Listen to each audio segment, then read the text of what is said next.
llegada de los españoles lo cambió todo.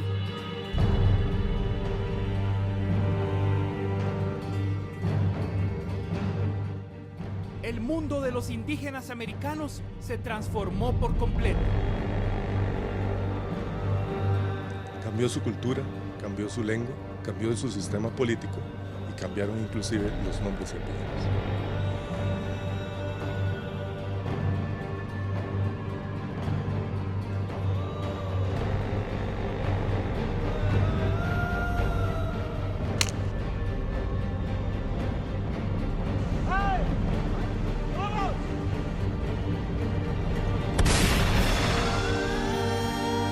Los españoles entraron en un conflicto de si estos seres que habían encontrado eran humanos y tenían alma. Fue precisamente por eso que también fueron esclavizados en estos primeros años.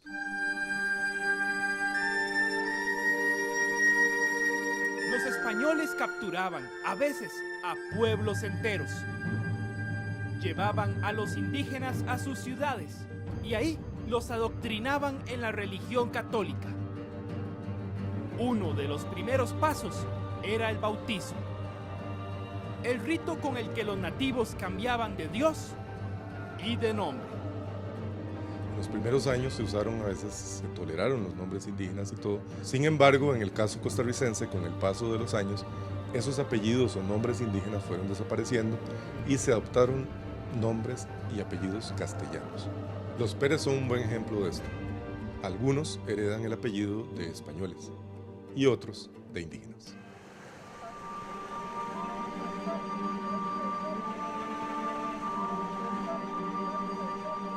Tradicionalmente se ha tratado de minimizar el componente indígena en las familias costarricenses. E incluso, por ejemplo, en la década de 1990, un presidente costarricense en Europa aseguró que no habíamos tenido indígenas en nuestro país. Muchos han creído y repetido esta mentira, pero lo cierto es que todos estos pueblos, más muchos otros, eran habitados todavía en los primeros años de la independencia por indígenas, que originalmente fueron explotados, prácticamente esclavizados, con la excusa de la encomienda.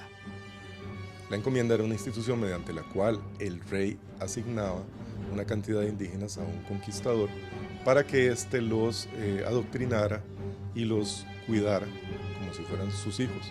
De esta manera, los indígenas debían retribuir a sus encomenderos con una cantidad de tributos, que podían ser frijoles, chiles, mantas, maíz, etc.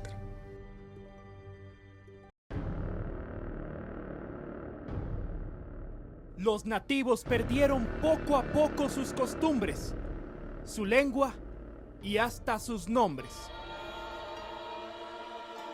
Algunos conservaban su nombre indígena y otros adoptaban un nombre y apellido español.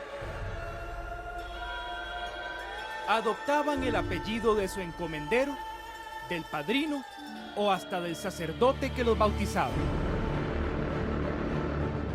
Es así como tenemos en diferentes pueblos como Cot, Tobosi, Pacaca, Acerrí, Barba, apellidos que son castellanos, pero en realidad provienen de un indígena.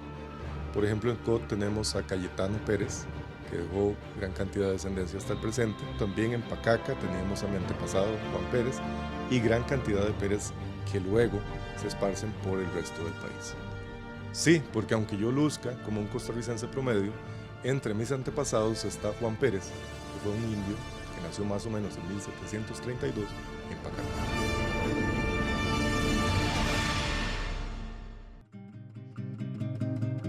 ¿Y cómo llegó el apellido Pérez a Costa Rica?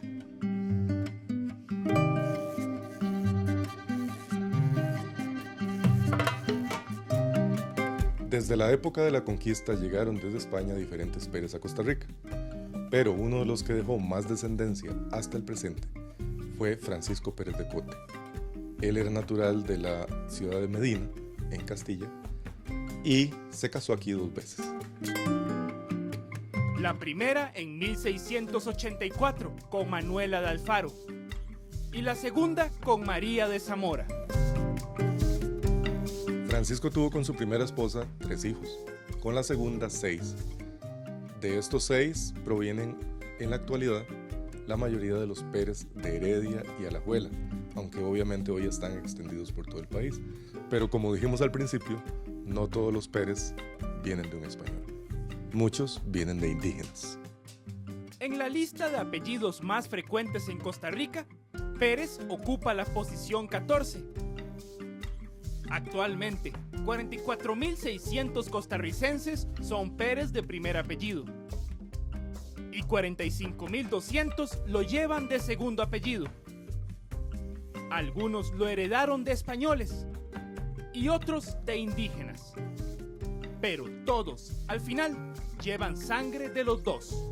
Obviamente, muchos de estos indígenas se fueron mezclando con otras familias que tenían componentes españoles y de otras nacionalidades, y por eso mucha gente que hoy lleva un apellido castellano, aunque se vea blanco y rubio, varias generaciones atrás puede provenir de un indígena.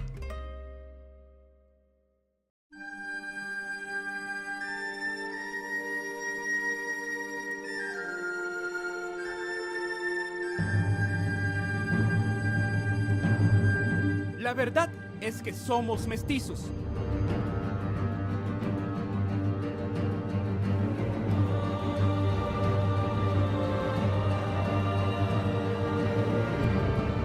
Resultado de la mezcla de conquistadores y conquistados. Y es esta mezcla, exótica y contradictoria, la que nos hace ser quienes somos hoy.